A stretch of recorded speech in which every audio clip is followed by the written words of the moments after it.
Hi everybody, I'm Bree the Plant Lady, checking in with a late June container garden tour. As you can see here at the greenhouse east facing patio, I have a lot of pots. Actually, a lot of pots. This spot is full sun, it's super easy to water, everything is congregated together, and so far everything is growing great. So let me go ahead and turn this camera around and give you an up-close view. Well, let's just start right here. And we've got agapanthus and tomato that doesn't look so hot. We've got turmeric coming up, snapdragons, this awesome fuchsia, which I bought last year after seeing it at the Ralston Arboretum. This pot actually overwintered in the greenhouse, so other than the tomato, nothing in there is new. Here we've got a coleus with a Meyer lemon, which is looking a lot better now. This got a spider mite infestation, but I didn't even treat it with neem. I just got it repotted, put outside, and it's doing much better. But the really exciting thing here is the blood lily from Jenks Farmer is about to open. It's just gonna be so beautiful. And I've got a patio zucchini planted in here. Another plant from Jenks Farmer is this awesome sage, which has been extremely heat tolerant. I need to plant it in the ground. I did overwinter this last year in the greenhouse, but I think that's unnecessary. This is a very heat tolerant, humidity tolerant, edible sage that's actually named for Jenks. On this pot here, I've got one of the little patio tomato trials, and here it is. It's from Burpee, Sugar Basket Orange. Now, none of these have ripened yet, but you can see that it has grown pretty well. And there are a lot of little baby tomatoes coming. And in here as well is another trial plant. This is a lemon basil, everleaf lemon basil. And you see it's really looking great. It's not flowering. I don't use this a lot for cooking,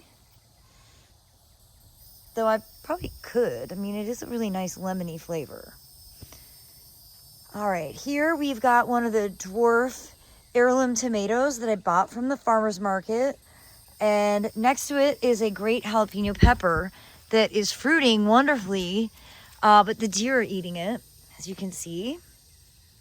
Another dwarf heirloom that's really looking beautiful with some marigolds. This pot has not taken off yet, and I actually transplanted some dianthus that were in the wall to here. These are trial dianthus, and they haven't done very well. So you can see this one is melted entirely. Now, it's been crazy hot North Carolina weather, and those dianthus probably just aren't meant for the southeast. See more tomatoes planted here, another here. These are both also trial tomatoes, I believe. Just have to find the labels. This citrus is doing much better. Also got spider mites. I left them in the greenhouse too long. But you can see lots of good new growth coming. This is really beautiful. I did get the tower garden replanted, and I've got it with predominantly cucumbers, but I also have some watermelons and other cucurbits mixed in. So this should be a lot of fun. I have to figure out how I'm going to train it. Probably one big long piece of cattle fence panel. So over here I've got some pots that I just did last week after my rice and spice and everything nice class at the Arboretum. But I do have some potatoes that need to be harvested, so I'll get that accomplished soon. And this turmeric lantana combo from last year looks great. This overwintered in the greenhouse. And this turmeric also, I believe, overwintered in the greenhouse. But I got this pot replanted with this great trial dahlia. And we've got a cream sausage tomato. More dwarf heirloom tomato here. And you can see the black madras rice is looking amazing. And then this pot, which I've always shown you, the deer have really devoured it, but I've got it pushed back a bit farther, and well, we'll see if I can't try and keep the deer off of it. Here you can see we've got a blueberry. The deer don't really mess with blueberries, so this pot is here very strategically to help block the deer from walking in this bed and then eating all the hydrangeas and okra and everything else that's planted in here. The succulents from the class in February look so good, and I'm not gonna do any classes in July or August because it's too hot, but I would love to do this class again and actually get more participants because the containers are so amazing. Here's another one from that February class, and they don't require any effort. This is actually in quite a lot of shade, and you can see how well it's doing. Same thing with this one over here. They are just so dynamic, and I just love them so much. So maybe I've set some class dates. Maybe I'll get a wild hair and do a succulents class in August. The June classes haven't really been that well attended, and I feel like August is really hot. But it'd be a fun month to do a succulents class. So if you have an opinion about that, write it in the comments, because I'm kind of like making classes blindly. So your feedback is appreciated. I have so many containers here at the White House, so this tour is just going to be here. But you can see it's got a nice little collection here, some succulents. You've got a maidenhair fern, a jasmine. Sort of denotes this corner so people sort of stay on the pathway. And then very importantly, this collection, which are here to mark the fact that there is an awkward step. It was too deep to be one step, but it's an awkward 2 steps.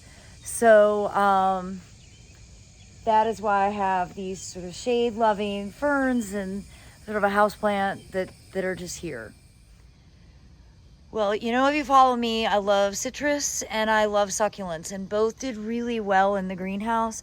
Now this one I transplanted a couple weeks ago into fresh soil, into a bigger pot, and wow, has it responded. Look at all the flowers. This is a key lime, and you can see it's already starting to set fruit. And I've had it about, I'm gonna say, close to a decade now, and I just love it. I love that it's not too big. I would love for it to get a little bit bigger, but this is a manageable size. Well, so this is a corner of trial plants, and unfortunately the deer keep coming in and nibbling, especially on the begonias. These are all doing really well. Let's see if I can't uncover some labels. So the Tradescantia, which is planted in the ground, is Nanook. And let's see, the begonia is Portofino citrix, and it's really pretty. And the impatient is a New Guinea Magnum Violet Star. So I definitely give all these from Doom and Orange a high rating. Everything's doing well. If the deer would leave them alone, that would be better. Well, the entrance into the blue house garden is flanked by these 2 agapanthus pots, though the agapanthus in this one is much smaller. I rescued that from the garden. Agapanthus here do much better in pots, and this is Twister, absolutely extraordinary. It's been blooming for, I don't know, 2 months, maybe longer than that. I absolutely love it. Can't say enough about it. It's from the Southern Living Plant Collection. Well, coming towards the greenhouse, I of course have more containers. So I've got this fun colocasia that's actually just in a pot with no drainage holes. Another strategically placed blueberry to try and prevent the deer from walking in. You see the apples are doing quite well, and the carrots that were seeded at the base of the apples are growing really well. There we go, look at that. It's actually kind of the perfect size for a carrot. And I have this on both sides, flanking the entryway. So I actually have a fair amount of carrots just in these two containers with apple trees. And those are the fruit snacks apples that I've been trialing. And if you look here, I've actually got a big, decent sized apple. Oh my gosh, that's so cool. Oh, that is the coolest discovery ever. I've also got some cream sausage tomatoes that are doing well, but I've definitely been struggling with blossom end rot, as you can see here, and that is from uneven moisture. It manifests as a calcium deficiency, but it's not caused by a calcium deficiency. It's caused by uneven watering. So go ahead and harvest what's ripe. I have those on both sides as well. And I'm doing my best to try and keep everything watered as evenly as possible. So I actually have more blueberries here. And then you can see all the rice that I've done in the veggie mix bags are growing really well.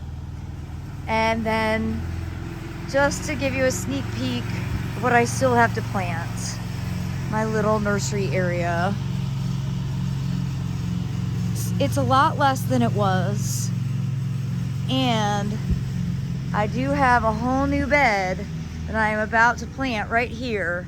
I'm gonna put this whole thing of veggie mix in this spot, and that should give me a lot of area to be able to put at least 2 or 3 of the things there.